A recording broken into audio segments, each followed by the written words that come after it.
Professeur Danchin, bonjour. Je ne sais pas si j'ose vous demander de vous présenter. Je suis cardiologue à l'hôpital Georges Pompidou et je suis ici pour présenter les résultats de FAST-MI, qui est donc le programme de registre qu'on fait maintenant depuis à peu près 20 ans et qui tourne autour des hospitalisations des patients qui ont fait un infarctus du myocarde. Pour cette fois, il n'y en a qu'une qui m'intéresse, puisqu'on en avait parlé, c'est fibrinolyse versus angioplastie primaire, selon qu'on est dans les temps ou pas dans les temps. Est-ce que j'ai bien compris? Oui, c'est tout à fait ça. C'est-à-dire ce qu'on a fait, c'est qu'on a pris les données de l'enquête de 2005 et de l'enquête de 2010 de façon à avoir un recul suffisant, puisqu'on suit les patients pendant longtemps après leur infarctus. Et là, pour ces deux enquêtes-là, on a un suivi complet à 5 ans. Et donc, on a regardé chez les patients qui avaient un infarctus avec sus-décalage de ST et qui ont eu un traitement de reperfusion, on a regardé ce qu'ils devenaient en séparant 3 groupes de patients. On a fait un premier groupe de patients qui étaient les patients fibrinolisés. Et il faut savoir qu'en France, on ne fait jamais de la fibrinolyse seule.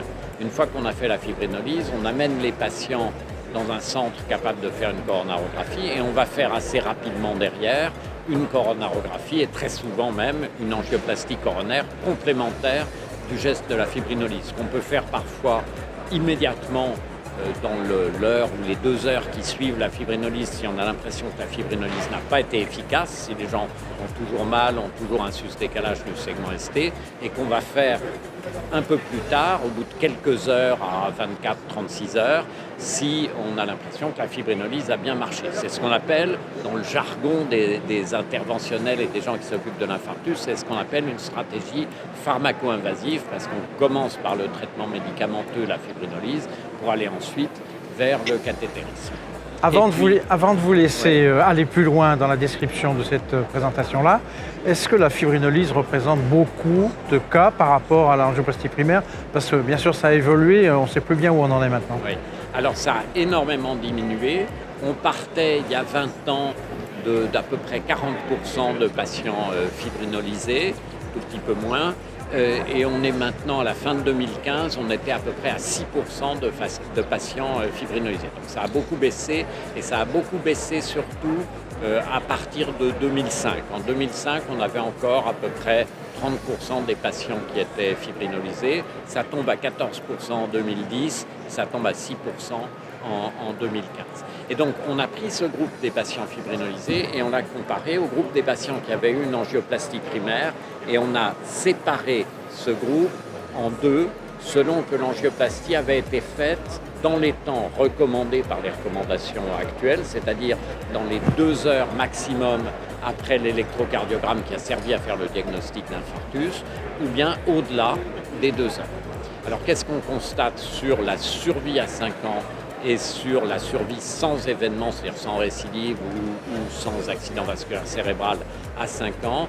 On constate qu'il n'y a schématiquement pas de différence entre l'angioplastie primaire faite dans les temps et la stratégie pharmaco-invasive, et qu'en revanche, si on fait l'angioplastie trop tard, au-delà de 2 heures, on a une surmortalité de l'ordre d'un bon 50% par rapport à la stratégie pharmaco-invasive, et ça sur un espace de 5 ans. Donc c'est vraiment quelque chose d'important, et on trouve la même chose pour ce qui concerne la survie sans événement cardiovasculaire. Donc très clairement, ces données-là qui sont faites après des ajustements assez poussés pour essayer de tenir compte des différences de population à la base,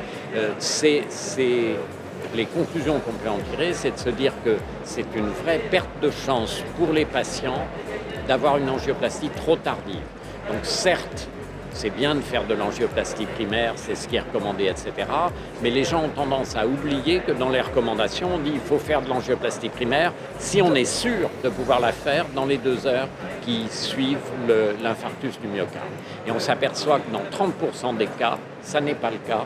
On n'arrive pas à faire l'angioplastie primaire dans les temps recommandés. Et bien ces 30%-là, il faut les prendre en considération. Il y a 2 manières, à mon sens, de les prendre en considération. Il y a essayer de raccourcir les délais pour l'angioplastie primaire, mais on s'aperçoit dans la réalité quotidienne, et ça n'est pas vrai qu'en France, c'est vrai dans tous les pays pratiquement, que c'est très difficile de réduire beaucoup ce pourcentage.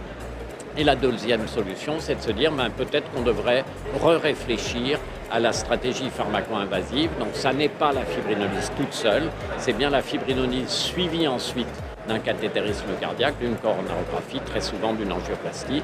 Et les patients vont avoir un pronostic qui sera meilleur que si on fait une angioplastie trop tardive. Alors il y a quand même une limite qu'on a trouvée, alors c'est dans des analyses de sous-groupes et on manque un tout petit peu de puissance pour affirmer les choses avec certitude, c'est que quand le délai par rapport au début des symptômes est trop long, à ce moment-là on ne voit plus vraiment de différence entre la fibrinolyse et l'angioplastie, même tardive. Alors ce n'est pas tellement surprenant puisqu'on sait que plus on s'éloigne du début de la douleur, moins la fibrinolyse est efficace d'une manière générale.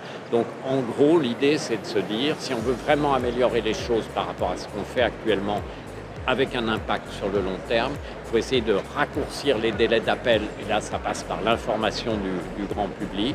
Et puis, si les gens ont appelé suffisamment tôt, il ne faut pas négliger cette stratégie pharmaco-invasive plutôt que de se dire on va faire une angioplastie, puis finalement de ne pas faire très attention à si l'angioplastie sera faite dans les temps ou non. Est-ce que faire l'angioplastie finalement, là où on aurait peut-être pu bénéficier d'une fibrinolyse, est-ce que c'est pas un petit peu botté en touche en se disant maintenant je l'envoie, il va être dilaté C'est un petit peu ça, on a l'impression que finalement les personnes qui prennent ces décisions, qui sont en général les urgentistes, soit dans les ambulances du SAMU, soit dans des hôpitaux secondaires où les gens arrivent aux urgences, on a l'impression que là, finalement, c'est un petit peu la solution de facilité de se dire on fait l'angioplastie puisque de toute façon, il y aura une angioplastie à un moment donné et ça évite de se dire on va vérifier qu'il n'y a pas de contre-indication à la fibrinolyse, etc. avec toujours cette petite angoisse de l'hémorragie intracérébrale qui est effectivement un tout petit peu plus fréquente chez les gens fibrinolisés, mais qui reste un événement très rare. Là, on est franchement en dessous de 1%, y compris dans nos populations, chez les patients de plus de 75 ans, ce qui veut dire que dans la pratique française, les contre-indications en général étaient jusque-là bien respectées. Et vous avez évoqué des situations dans lesquelles on n'est pas tout à fait sûr, il n'y a pas assez de malades. Est-ce que ça va déboucher sur des idées d'essais cliniques dédiés à ces problèmes-là ? Alors, il y a des essais cliniques. Il y a eu un premier essai qui s'appelle STREAM, qui était fait pour essayer de justement comparer ces stratégies. En fait, l'idée de STREAM, c'était de prendre des patients vus tôt, dans les 3 heures qui suivaient le début de l'infarctus, avec des infarctus suffisamment étendus, et pour lesquels on pensait qu'on n'allait pas être capable de faire l'angioplastie, non pas dans les 2 heures, mais dans l'heure qui suivait la randomisation et l'électrocardiogramme. Et en fait, le problème, donc STREAM, les résultats sont connus, ça a montré en gros une égalité entre la stratégie pharmaco-invasive et l'angioplastie primaire. Mais en fait, dans STREAM, la plupart des gens ont eu une angioplastie assez rapide, y compris à peu près un quart des patients qui a eu une angioplastie moins d'1 heure après la randomisation, alors que théoriquement, ils n'auraient pas dû être inclus. Et quand on regarde dans STREAM l'analyse en fonction du délai de l'angioplastie, on voit, et c'est une sous-analyse qui est extrêmement parlante, je trouve, on voit que plus le délai s'allonge, plus la stratégie pharmaco-invasive gagne par rapport à l'angioplastie primaire. Donc c'est très concordant finalement avec ce qu'on a observé dans FAST-MI. Et là maintenant il y a une seconde étude STREAM qui est en route à l'heure actuelle, mais pour laquelle il y a beaucoup de difficultés d'inclusion parce que justement on a l'impression que les urgentistes ne pensent plus vraiment à la fibrinolyse, considèrent que c'est plus vraiment une option. Et je crois que c'est dommage et c'est dommageable pour les patients à terme.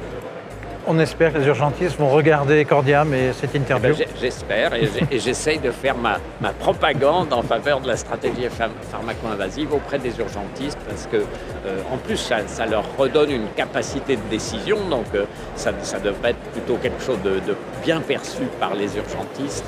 Donc je pense qu'il faut vraiment pas hésiter à remettre cette question sur le tapis à l'heure actuelle. Merci beaucoup. Merci.